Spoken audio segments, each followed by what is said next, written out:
So my question to you is, to start this off, what is the unforgivable sin? And then I got other questions. Yeah.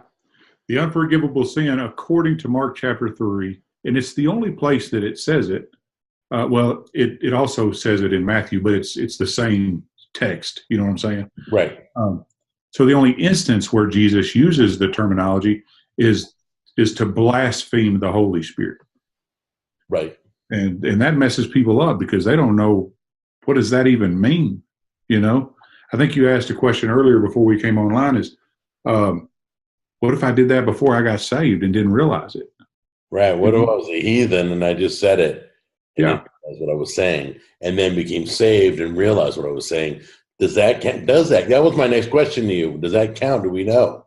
You know, I don't think it does, because let's start with this. Before you got saved, you said something. Right. The Spirit of God provoked you to be saved, which means that you haven't been released by the Holy Spirit to your own will and all that. The Right. Holy Spirit is still with you enough to provoke you to salvation. Then you can't say that you've committed the sin that is going to cause the Holy Spirit to no longer talk to you. So the unforgivable sin, by definition, is what? Is to blaspheme Blaspheming of the Holy Spirit. Let me read. I'm going to read that to you because it is a question that I get all the time.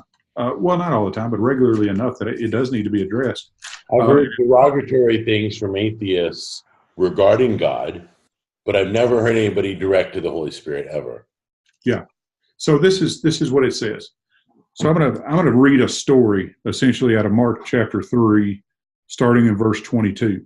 And so Jesus has been doing his thing, you know, and the scribe in verse 22 it says the scribes came down from Jerusalem and were saying. So the scribes, of course, were, you know, the lawyers, the experts in the law. Right. And they're all, well, we're going to go down there to Podunk town where Jesus is from. We're going to teach him what he's supposed to know, right? Right. And it says, and they were saying, he is possessed, he being Jesus, by Beelzebub, and he casts out the demons by the ruler of the demons. So they're saying, listen, he's only doing the work that he's doing because he's an agent of Satan. And so the work that he is doing is of Satan. Right. So they are attributing the work of God or the work of God to the enemy. They're saying the enemy did that, not God. So the enemy was in Judas when he did what he did. Right. His actions and all that, the way he yeah. did. So he did a real bad thing.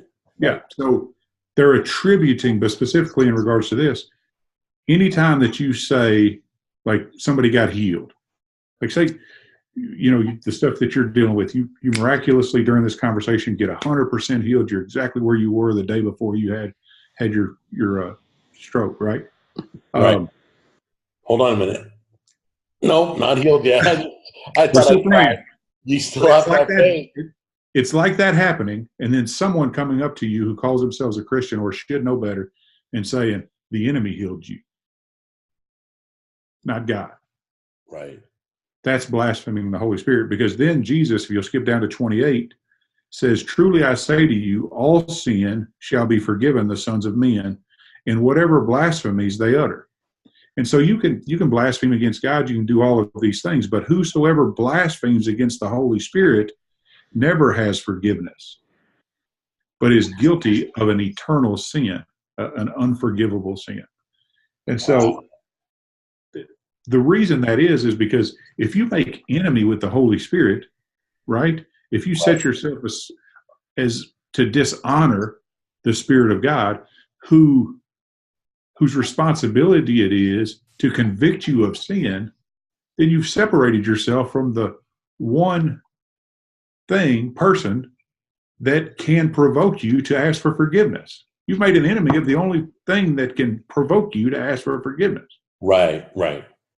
And so it's not necessarily that you can't be, but that you won't be in relationship to be forgiven. Does that make sense? So we need to do a video on who the Holy Spirit is and explain, because some people are lost. Right. They don't get it. They don't get, because the West Coast doesn't even teach Holy Spirit. I mean, they do, but they don't acknowledge it like we do out here in the South. Right. and make it an equal to Jesus and God. Right. And Because he is. maybe next time we talk, you could let us know who the Holy Spirit is. Yeah, absolutely. That'd be awesome. We'll talk All about right. that. So I So get it. let me answer the one question that I get in regards to this. What? I had a guy here in my office 2 years ago, and he had given his life to the Lord the Wednesday before. He came in and said, "I need to talk to you." He came to my office and just started breaking down crying. He said, "I was reading through my Bible and I read this blasphemy of the Holy Spirit thing, and now I'm absolutely certain that God couldn't have forgiven me because I have, in my ignorance, blasphemed God." Right. And he's crying. He's devastated because he thought he was good. Right. And I told him, I said, "Listen, if you have the question, am I good before God? You've not blasphemed the Holy Spirit, because the Holy Spirit is the one capable of provoking you to that thought in the first place." Right. So Right. the test is, I tell people, the test is, are you asking the question because you want to be right? The devil is never going to try to get you right with God. Okay, so then I got to ask this, because I know what they're thinking. The viewers are saying, well, what about people who kill themselves? That must be forgivable, right? Right? Have you thought about that? There must be I a have second. talked about that. There's a second you can be forgiven. Let's make that the other one that we do next time we get together.